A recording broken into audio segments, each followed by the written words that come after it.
இந்த ஏமா மேட்ரஸ் பொறுத்தவரைக்கும் ஓவராலா ஒரு பேட் ப்ராடக்ட்ன்னு சொல்ல முடியாது. ஆனா எல்லாருக்கும் பெர்ஃபெக்ட்ன்னு சொல்லவும் முடியாது. சம் பீப்பிளுக்கு பார்த்தீங்கன்னா, கம்ஃபர்டபுளா இருக்கலாம். ஆனா எனக்கு பர்சனல் எக்ஸ்பீரியன்ஸ்ல பார்த்தீங்கன்னா, ஒரு மிக்ஸ்டா தான் ஃபீல் ஆச்சு. அதனால மேட்ரஸ் வாங்குறதுக்கு முன்னாடி ஒரு அட்வைஸுங்க. ஆன்லைன் ரிவ்யூ மட்டும் பார்த்து பை பண்ணாதீங்க. பாசிபிள் ஆனா ஷோரூம்ல ட்ரை பண்ணி பாருங்க. பாடிக்கு சூட் ஆகுற மாதிரி மேட்ரஸ் தான் பெஸ்ட்டான மேட்ரஸ்ன்னு சொல்லலாம்.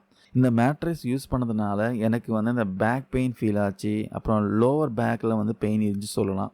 சில நேரம் ஷோல்டர் பெயின் கூட இருந்துச்சுன்னு சொல்லலாம். நான் இனிஷியலா பார்த்தீங்கன்னா மேட்ரஸ் காணோம்னு நான் நினைக்கல. ஆனா டெய்லி கன்டினியூஸா யூஸ் பண்றப்போ சேம் ப்ராப்ளம் வந்துட்டே இருந்துச்சுனால தான் டவுட் வந்துச்சு.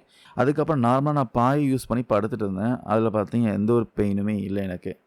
ஆனா, இந்த மேட்ரஸுக்கு பார்த்தீங்கன்னா, ஆன்லைன்ல மார்க்கெட்டிங் பயங்கரமா பண்றாங்க. ஏன் தெர்ல. இந்த மேட்ரஸ் பத்தி மார்க்கெட்டிங் பண்றப்போ, யூடியூபர்ஸுக்கு நெறைய வருமானம் வருதான்னு தெரியல. எல்லா யூடியூபர்ஸும் பார்த்தீங்கன்னா, மோஸ்ட்லி இந்த மேட்ரஸோடைய பாசிட்டிவான விஷயம் மட்டும் தான் ஷேர் பண்றாங்க.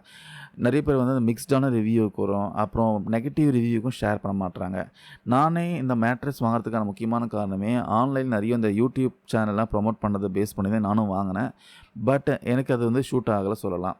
உங்களுக்கு ஷூட் ஆகலாம். செக் பண்ணி பாருங்க. ஆல்ரெடி நீங்க யாராச்சும் வாங்கியிருந்தீங்கன்னா, உங்களுடைய எக்ஸ்பீரியன்ஸ ஷேர் பண்ணலாம். இந்த ஏமா மேட்ரஸோட பையிங் லிங்க்லாம் பார்த்தீங்கன்னா, நான் மேல குடுத்துருக்கேன். செக் பண்ணி பாருங்க.